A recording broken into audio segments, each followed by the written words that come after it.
UFO বা unidentified object নিয়ে প্রথমবার উন্মুক্ত সংলাপের আয়োজন করল মহাকাশ গবেষণা সংস্থা নাসা। গেল এক বছরে ৮০০ ঘটনা বিচার বিশ্লেষণ করেছেন তারা। বুধবার সেগুলো নিয়ে মহাকাশ বিজ্ঞানীরা খোলাখুলি কথা বলেন, জানান এলিয়েনের কোনো অস্তিত্ব এখনও পাননি, তবে উড়িয়ে দেওয়া যাচ্ছে না ভিন্ন গ্রহবাসীদের থাকার সম্ভাবনাও। শতভাগ নিশ্চিত হওয়ার জন্য প্রয়োজন উচ্চ ক্ষমতা সম্পন্ন গবেষণা সরঞ্জাম।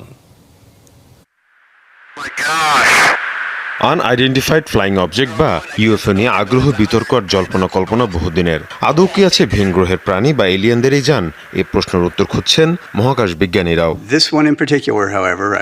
গেল বছর বিশেষ প্যানেলও গঠন করে মার্কিন মহাকাশ গবেষণা বিষয়ক সংস্থা নাসা, যারা ইউএফও এবং এলিয়েন নিয়ে সরকারি, বেসরকারি এবং বাণিজ্যিক বিভিন্ন সংস্থা থেকে পাওয়া নথিপত্র যাচাই বাছাই করেন। ১৬ সদস্যের এই প্যানেল বুধবার আসে সর্বসম্মুখে।